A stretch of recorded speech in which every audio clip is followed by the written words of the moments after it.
할렐루야. 오늘도 이렇게 귀한 예배를 허락하시고 하늘의 은혜로 풍성히 부으시는 하나님을 찬양합니다. 하나님 앞에 영광 말씀 올려드립니다. 오늘 여러분의 주를 바라보면서 눈을 맞출 때 주님을 딱 바라보면서 여러분 저하고 눈 마주쳐요. 주님을 이렇게 딱 바라보면서 눈을 맞출 때 우리 주님께서 여러분 마음속에 있는 소원을 들으시고 가장 좋은 곳으로 응답해 주실 줄 믿습니다. 여러분, 깨진 유리창의 법칙이라는 말을 들어보신 적 있습니까? 깨진 유리창의 법칙. 이것은 유리창 중에 깨진 부분이 있으면 그 주변의 유리창도 쉽게 깨진다는 이론입니다. 과학자들이 이 이론이 맞는지를 시험해 보려고 길가에 똑같은 차 두 대를 세워놓고 본익을 열어놓은 채, 본익을 열어놓은 채 일주일간 방치해 두었답니다. 다만 그중 한 대는 본익만 열어놓고 다른 한 대는 고의적으로 창문을 깬 상태로 놓았다고 합니다. 유리창을. 그렇게 일주일이 지난 후 두 자동차에게는 확연한 차이가 나타났어요. 본익만 열어둔 자동차는 일주일간 그 어떤 변화도 일어나지 않았는데 본익을 열어놓고 차의 유리창을 깬 상태로 놓아둔 자동차는 겨우 10분 만에 배터리가 없어지고 곧 이어서 타이어도 전부 없어졌다고 합니다. 어떤 차에 있는 것들은 자기들이 쓸만한 건 다 가져간 거예요. 배터리도 가져가고 타이어도 뺏어가고 다 간 거예요. 그리고 계속해서 나서 파손이 일어나고 일주일 후에는 완전히 고철 상태가 될 정도로 파손되고 말았답니다. 단지 유리창을 조금 깨트려 놓은 것 뿐인데 약탈이 생기거나 파괴될 가능성이 매우 높아진 것입니다. 사랑하는 성도 여러분, 저는 이 이야기를 읽으면서 악한 사단이 우리 마음에 하는 일이 이런 것이 아닐까라고 생각해 봅니다. 태초에 아담과 하와를 보십시오. 그들이 처음 창조되었을 때 하나님의 영광으로 옷 입고 있었어요. 하나님의 영광으로 옷을 입었어요. 그들은 항상 마음의 창을 열어서 하나님과 뭐 했습니까? 교제하는 것이 아주 즐거움이었어요. 그러나 뱀이 그들을 유혹했을 때 그들의 마음의 창이 깨졌고 그 깨진 틈으로 죄된 생각이 자리 잡기를 시작했습니다. 그리고 결국 선악과를 먹고 에덴 동산에서 쫓겨나서 땀을 흘리면서 일해야만 살 수 있는 존재가 되고 말았어요. 아담과 하와를 유혹했던 사단은 오늘도 성도들의 마음속에 찾아와서 마음의 창에다가 의심과 염려와 상처로 틈을 내가지고 우리 삶과 영혼을 무너뜨리려고 시도합니다. 악한 사단이 오늘 떠나갈지어다. 아멘. 상처를 주어서 그 마음의 창을 다 깨뜨려 버리는 거예요. 오늘 삶의 창문이, 영혼의 창문이 깨어진 자가 있습니까? 오늘 믿음으로 주의 말씀을 받아들이시기 바랍니다. 말씀 속에 역사하시는 하나님을 의지하시기 바랍니다. 그럴 때 주님께서 여러분의 깨진 영혼을 고치시고 볼 수 없는 상처까지도 깨끗하게 치유해 주실 줄 믿습니다. 할렐루야. 오늘 깨진 창이 치유된다. 깨진 마음의 창이 치유된다. 할렐루야.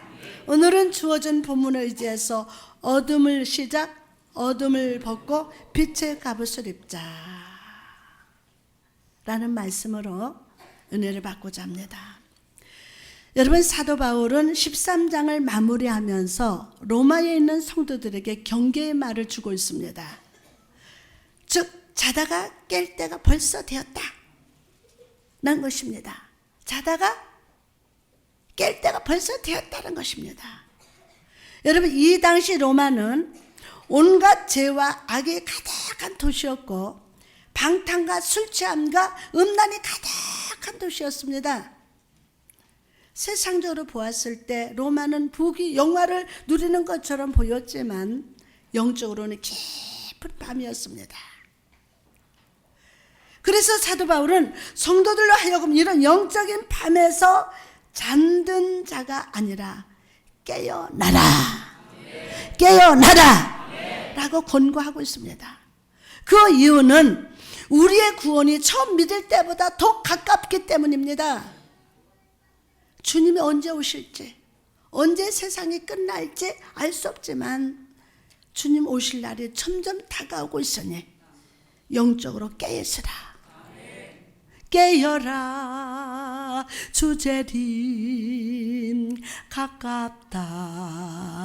주를 위해 살다가 주 위해 죽자.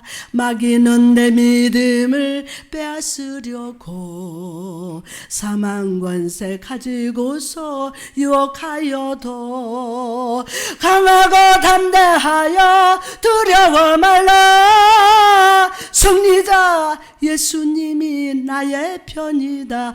깨어라, 주 재림 가깝다. 주를 위해 살다가 주 위해 죽자. 할렐루야. 주님 오실 날이 점점점 다가오고 있으니 영적으로 깨어 있으라. 여러분, 마태복음 25장에 나오는 10처녀 비유를 통해서 어리석은 5처녀와 지혜로운 5처녀의 공통점이 무엇이었습니까? 바로 신랑이 언제 올지 몰랐다는 겁니다. 예? 신랑이 언제 올지 몰랐다는, 이건 공통점이에요. 그러나 지혜로운 처녀는 신랑이 올 때가 지금이라고 생각해서 기름을 준비했고, 어리석은 처녀는 설마 지금 오겠어? 라고 생각하고 준비하지 않았다는 겁니다. 지혜로운 처녀는 신랑이 올 때 지금이라고, 그러나 미련한 어리석은 처녀는 설마 지금 오겠어?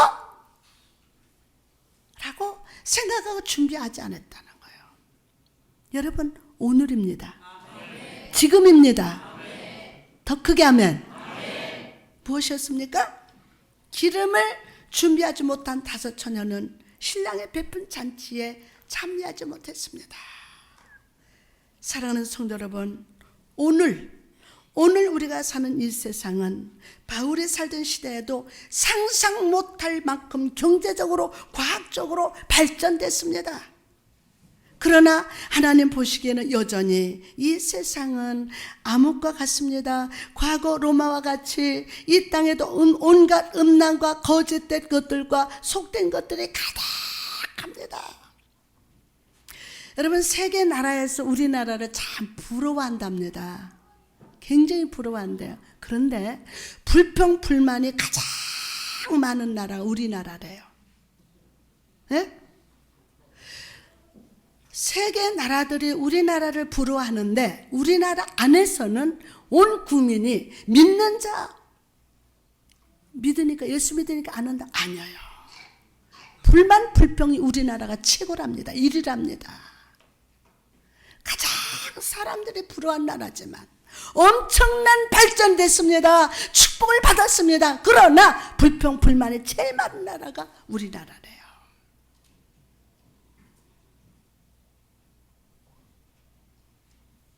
여러분, 오늘 우리가 회개합시다.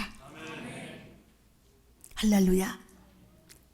이럴 때 하나님 보시는 것은 우리 속사람이 얼마나 깨끗한지, 얼마나 영적으로 준비되어 있는지, 얼마나 의로움과 거룩함 가운데 살고 있는가를 우리 주님이 보십니다. 내 백성아, 거기서 나와. 그의 죄에 참여하지 말고 그의 받을 재앙들을 받지 말라 라고 계시록 18장 4절에 말씀합니다. 여러분, 지금은 잠잘 때가 아닙니다. 말씀으로 깨어서, 기도로 깨어서, 예배로 깨어서 신랑 되신 예수님을 맞이하시는 신부와 같이 준비하고 깨어 있어야 함을 믿으시기 바랍니다. 오늘 깨어 있는 성도 되시기를 주님의 이름으로 축복합니다. 할렐루야. 자, 그럼 우리가 깨어서 해야 할 일이 무엇일까요? 첫째로 방탕함을 벗어버려야 합니다. 방탕함을 벗어버려야 돼요. 여러분, 방탕이 무엇입니까? 방탕이 뭐예요? 방탕이라는 것은 삶의 규칙이나 원리가 없이 기분대로 사는 거예요. 삶의 뭐와 규칙과 원리가 없이 그냥 기분대로 사는 거, 기분대로. 즉 방탕이라는 것은 하나님 말씀의 원칙을 벗어나서 자기 마음대로 살아가는 것을 의미합니다. 누가복음 15장 탕자를 한번 떠올려 보시기 바랍니다. 그는 아버지의 재산을 가지고 자기 마음대로 살았습니다. 허랑방탕한 삶을 살았습니다. 그 결과 무엇이었습니까? 모든 것을 잃고 돼지를 치면서 지엄열매를 먹는 비참한 신세가 되고 말았습니다.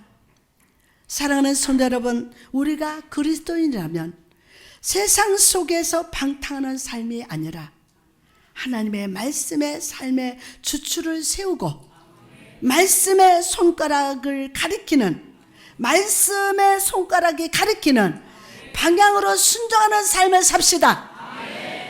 할렐루야. 시편 1절에서 2절 말씀, 1편 1절에서 2절 말씀 보니까 복 있는 사람은 악인들의 길을 따르지 아니하며 죄인들의 길에 서지 아니하며 오만한 자리에 자리 앉지 아니하고 오직 여호와의 율법을 출구하여 그 율법을 주야로 묵상하는 자로다. 아멘. 두 번째로 음란하지 말고 호색하지 말라고 하십니다. 요즘 우리가 사는 세상은 사랑의 가치를 잃어버렸습니다. 하나님이 기뻐하시는 아가파의 사랑이 아니라 음란하고 호색하는 에로스의 사랑을 진짜 사랑이라고 생각합니다. 이 세상의 문화가 음란한 것이 당연한 문화입니다. 부부관계가 깨지고 바람피는 것이 유행인 것처럼 말합니다. 애인 하나 안 둔 사람은 강남 가면 없답니다. 다 애인 하나씩 뒀답니다. 그것을 당연하다 인정합니다. 이런 문화 가운데서 우리가 영적 순결을 지키기 위해서는 어떻게 해야 할까요? 예수님이 곧 오신다는 마음을 가지고 항상 준비하는 삶을 살아야 할 줄 믿습니다. 오늘 주님이 오신다. 오늘을 그렇게 살아야 돼요. 오늘을 준비하지 못하는 내일이 없어요. 오늘을 준비하는 사람들. 오늘 이 시간 은혜를 받아야 되고, 오늘 지금 받아야 되고, 오늘 지금 주님이 오시면 오 주여 오시옵소서. 예수님이 곧 오신다는 마음을 가지고 항상 준비하는 삶을 살아야 될 줄 믿습니다. 세 번째로 다투거나 시기해서는 안 됩니다. 다투거나 시기해서는 안 됩니다. 마태복음 20장에 포도원 품꾼의 비유가 납니다. 아침 일찍부터 일했던 일꾼들은 나중에 온 사람도 한 데나리온 받는 것 보고 주인을 향해서 불공평하다고 불평했습니다. 그러나 주인은 오히려 그들을 책망했습니다. 예수님은 이 비유를 말씀하시면서 천국이 이와 같다고 말씀하셨어요. 여러분, 하나님은 천국을 사랑만이 있습니다. 누가 예수를 먼저 믿고 나중에 믿고가 중요한 것이 아니라 구원받은 사실만으로 기뻐하는 곳이 천국입니다. 무엇만으로? 구원받은 사실 하나만으로. 너 늦게 왔는데 뭐 늦게 왔냐면 뭘 어떻게 한다고 뭐 한다고, 이게 아니라는 거예요. 예? 예수 먼저 믿고 나중 믿고 이게 중요한 것이 아니라 구원받은 사실만으로 기뻐하는 것이 천국이에요. 오늘 이 은혜가 임할지어다. 그러기에 천국에는 다툼이나 시기가 없습니다. 이 땅 위에 세워진 교회 안에서도 천국과 같이 다투거나 시기해서 아니라 사랑만이 존재하는 줄 믿습니다. 할렐루야.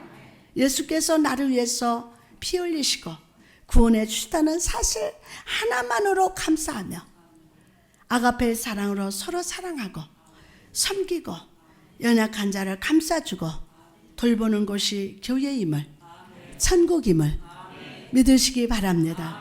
혹시라도 여러분의 삶 속에 다툼이 일어나고, 아니 여러분 마음에서 막 지금 다툼이 일어나고 시기가 생겨나면 내 마음의 창에 틈이 내려는 사단의 역사임을 믿고 담대히 물리치시기 바랍니다.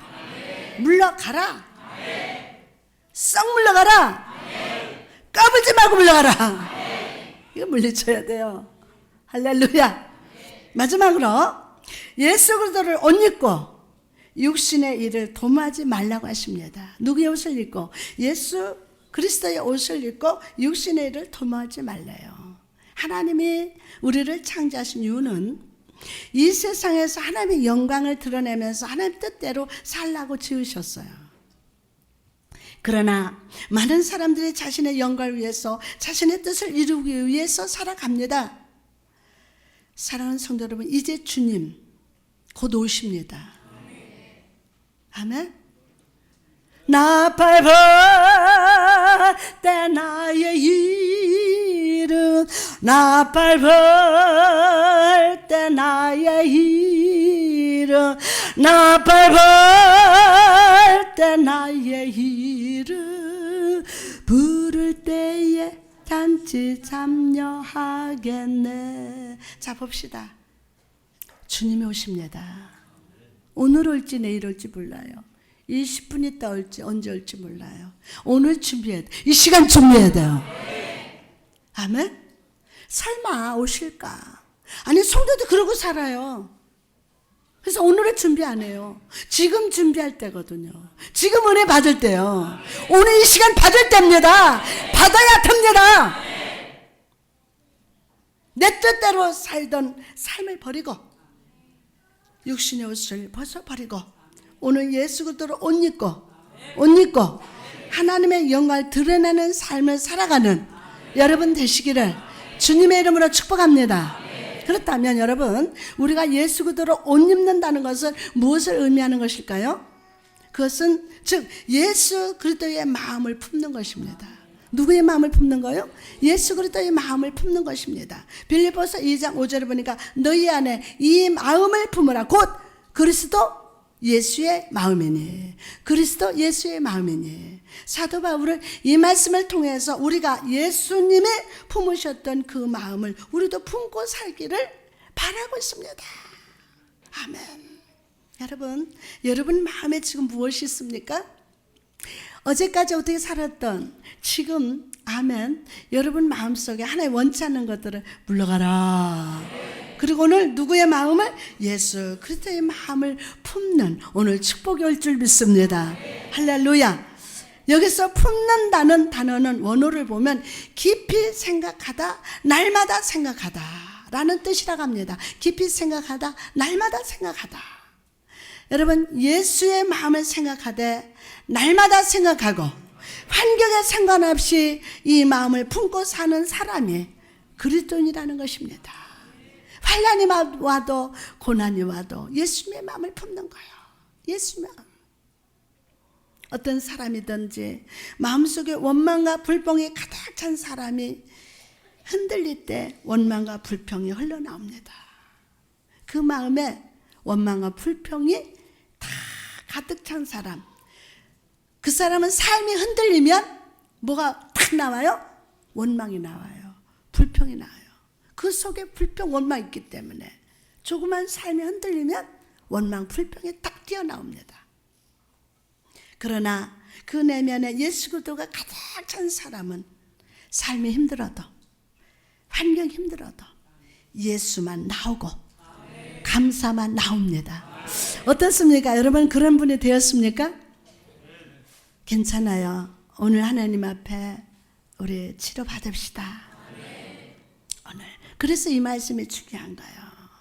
빌립보서 2장 6절 7절에 그는 근본 하나님의 본체시니 하나님과 동등됨을 취한 것으로 여기지 아니하시고 오히려 자기를 비워서 종의 형체를 가지사 사람들과 같이 되셨고, 본체는 헬라어로 모르페라고 하는데 이것은 분리될 수 없는 본질을 의미합니다. 분리될 수 없는 본질, 분리될 수 없는 본질을 의미합니다. 예수님은 하나님의 전지전능하심, 하나님의 권능을 모두 가지고 계셨어요.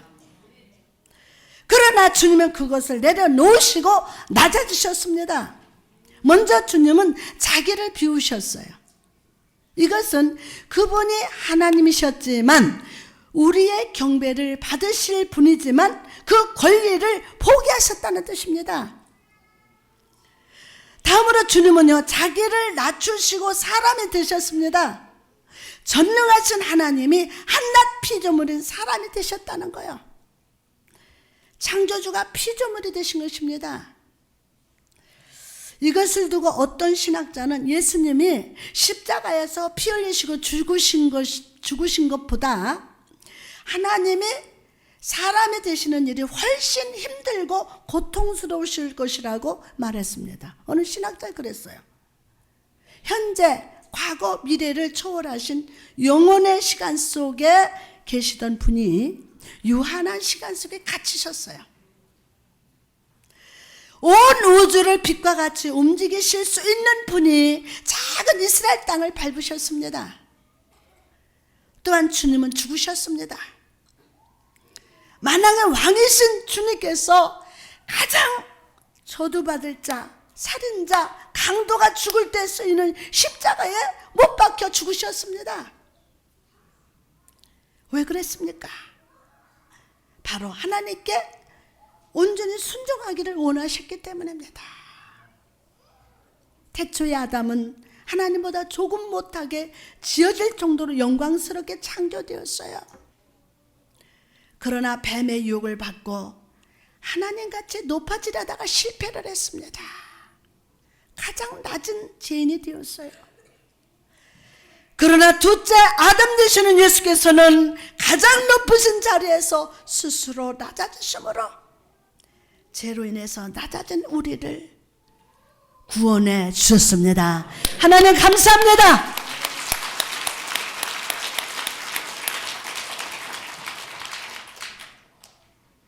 그리고 하나님이 이 예수를 가장 높은 자리로 높여주셨습니다. 빌립보서 2장 9절에서 11절 말씀 보니까 이러므로 하나님이 그를 지극히 높여 모든 이름 위에 뛰어난 이름을 주사 하늘에 있는 자들과 땅에 있는 자들과 땅 아래에 있는 자들로 모든 무릎을 예수의 이름에 꿇게 하시고 모든 입으로 예수 그들을 주라 시인하여 하나님 아버지께 영광을 돌리게 하셨느니라. 사랑하는 성도 여러분, 예수님이 이토록 낮아지셨다면 우리도 이런 마음, 겸손의 마음을 품고 살아야 될 줄 믿습니다. 예수 그리스도와 함께 우리의 죄와 교만과 사망을 죽었습니다. 다시 한번 예수 그리스도와 함께 우리의 죄와 교만과 사망은 죽었습니다. 그러므로 이제 이 예수의 마음을 품고 겸손과 순종과 궁의를 구하는 기도로 살아가는 성도 여러분 되시기를 주님의 이름으로 축원합니다. 그렇다면 예수 그리스도로 옷 입고 예수 그리스도의 마음을 품은 사람은 어떤 삶을 살아야 할까요? 바로 복음의 빛과 소금의 역할을 감당해야 함을 믿으시기 바랍니다. 사도행전 2장에 보니까 오순절날 성령의 충만함이 임하는 사건이 기록되어 있습니다. 사도행전 2장 2절에서 4절 말씀 보니까 홀련히 하늘로부터 급하고 강한 바람 같은 소리가 있어서 그들이 앉은 온 집에 가득하며 마치 불의 혀처럼 갈라지는 것들이 그들에게 보여 각 사람 위에 하나씩 임하여 있더니 그들이 다 성령의 충만함을 받고 성령이 말하게 하심 따라 다른 언어들로 말하기를 시작합니다. 오늘 이 역사가 우리 교회에 임할 줄 믿습니다. 그리고 성령의 충만함과 지혜로 말미암아 갈릴리 출신의 무식한 사람들이 각 나라의 말로 예수 그리스도를 전파하기 시작했습니다. 이들이 예수님을 전파하기 전까지 사람들은 예수를 신성 모독죄로 십자가에 처형당한 죄인으로 알았지만 제자들의 예수님의 그리스도시요 하나님의 아들임을 전파했을 때 회개의 역사와 부흥의 역사가 막 나타납니다. 사랑하는 성도 여러분, 우리도 마찬가지입니다. 우리가 예수 그리스도로 옷 입고 예수 그리스도의 마음을 품은 자가 되었다면 우리도 초대교회 제자들과 마찬가지로 예수 그리스도를 이 세상에 전파해야 합니다. 전하고 기도해 나의 증인 되리라. 세상 모든 사람 다 듣고 그 사랑 알도록. 할렐루야. 잡아야 돼요. 그러나 제일 먼저 해야 할 일은 우리가 먼저 성령의 충만함을 입어야 합니다. 120명의 제자들이 한 마음에 대해서 성령을 구했을 때 불의 혀 같은 성령이 임했던 것처럼 오늘도 오늘 한 마음이 돼요. 한 마음이 돼요. 불같은 성령이 내 마음에 임하게 해달라고 간절히 기도해야 될 줄 믿습니다. 주여 오늘 불의 혀같이 임하여 주시사 나를 성령의 나팔로 사용하여 주옵소서. 그래서 이 세상과 도시를 깨우는 도구가 되게 하여 주옵소서. 할렐루야. 오늘 성령 그렇게 기름 부으실 줄 믿습니다. 어두워진 이 세상에 한빛 되게 하소서. 썩어가는 이 세상에 한빛 되게 하소서. 할렐루야. 그렇게 여러분을 사용하실 줄 믿습니다. 오늘 여러분이 간절히 사모할 때 이곳에 큰 바람 소리가 임하고 불의 혀 같은 성령의 충만함이 임하게 될 줄 믿습니다. 믿습니다. 여러분의 조금 부족해도 괜찮습니다. 연약해도 괜찮습니다. 옆 사람한테 괜찮아요. 좀 부족해도 괜찮아요. 성경 지식이 좀 없어도 괜찮습니다. 할렐루야. 할렐루야. 성령이 여러분에게 임할 때 여러분의 연약함과 부족함이 변해서 강건함과 지혜로움이 될 수 있습니다. 또한 우리가 잊지 말아야 할 사실은 교회 안에서는 오직 십자가만 드러나야 돼요. 교회 안에서는 뭐만 드러나야 돼요? 십자가만. 오순절 다락방에 120명의 사람들을 보시기 바랍니다. 그들은 각기 다른 곳에서 살고 다른 성격과 삶의 방식을 가지고 있었습니다. 모두의 생각이 달랐으며 똑같은 것을 보고도 다르게 말하는 사람들이었습니다. 그러나 그들에게 성령의 불이 임했을 때 그들의 생각, 지식과 삶의 방식이 녹아지고 성령의 불로 다 녹아져. 그들의 생각과 지식과 삶의 방식이 다 녹아지고 오직 예수 그리스도 십자가만 드러내는 자들이 되었습니다. 할렐루야. 사랑하는 여러분, 우리 임마누엘 교회도 다양한 사람들이 모였습니다. 각 교회들이 다 똑같은 사람이 모인 게 아니에요. 다 다양한 사람들이 모였습니다. 각기 다른 삶의 자리에서 다른 일을 하며 어떤 분은 교수로, 어떤 분은 선생님으로, 어떤 분은 직장에서 다 다른 일을 하면서 각기 다른 생각과 말과 행동을 하면서 살아갑니다. 그렇죠? 그래서 자기도 모르게 교회에서 자기의 모습이 드러나기를 바랍니다. 내가 조금 더 목사님과 사람들에게 인정받기 원하고 칭찬받기 원합니다. 목사님을 독차지해서 무슨 얘기라도 듣고 위로받기를 원합니다. 물론 그 마음을 이해합니다. 왜요? 저도 집사 시절 때 목사님께 인정받으려고 얼마나 노력했는지 모릅니다.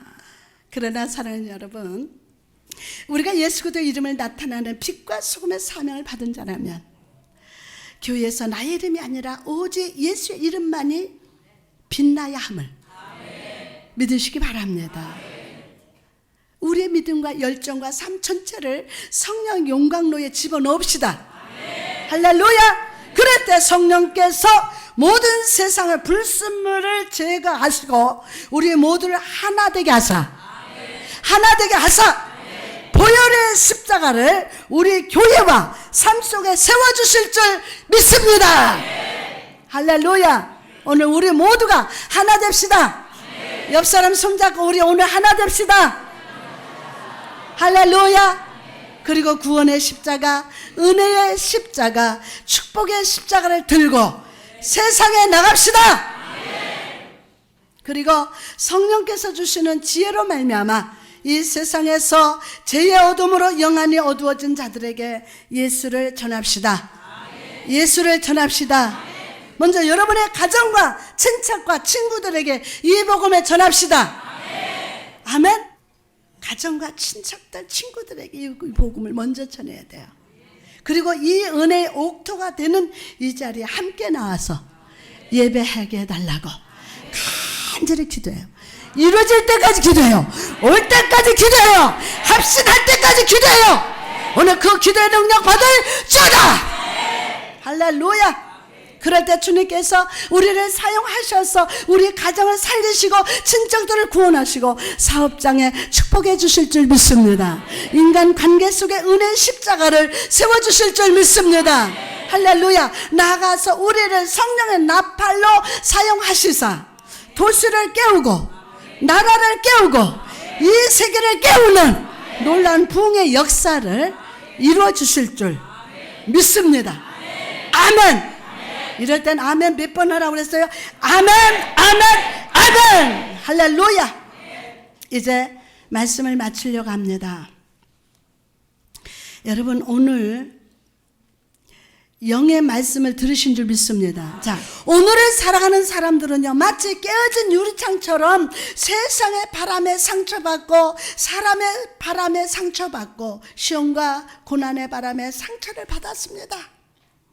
이러할 때 우리가 다시 회복되는 길은 무엇입니까? 승리하는 길이 무엇입니까? 바로 이 세상의 어둠에서 깨어나서 예수 그리스도를 옷 입고 성령의 충만함을 받는 것임을 믿으시기 바랍니다. 오늘 시간 방탕을 버립시다. 할렐루야. 방탕을 버립시다. 말씀의 주추 위에 삶을 세우고 하나님 뜻에 순종하는 삶을 삽시다.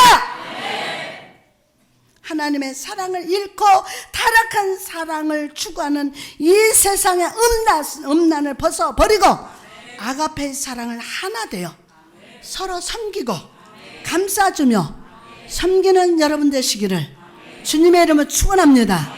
무엇보다 예수 그리스도의 옷을 입고 빛의 자녀로 살아가야 할 줄 믿습니다.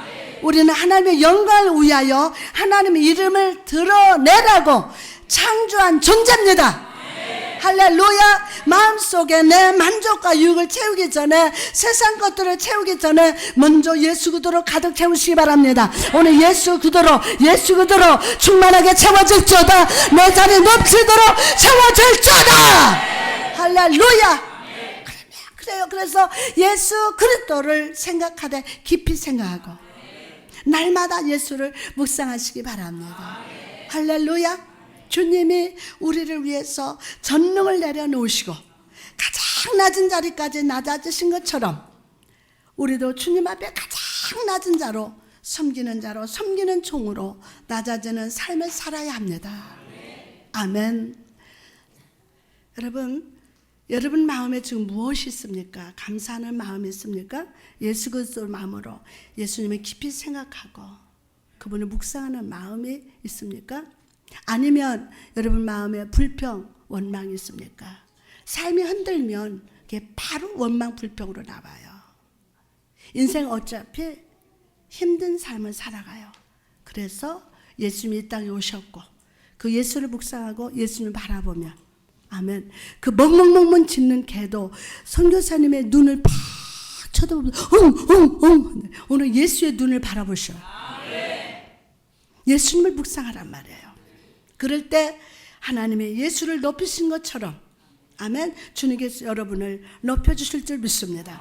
또한 우리가 예수 그리스도의 마음을 품었다면 성령 충만을 받아서 예수 그리스도의 이름을 전해야 될 줄 믿습니다.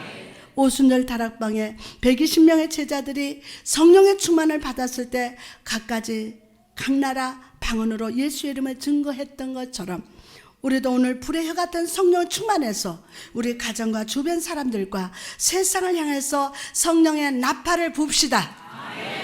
성령의 나팔을 붑시다. 그럴 때 성령의 부흥, 십자가의 부흥, 회복의 부흥이 나타납니다. 할렐루야.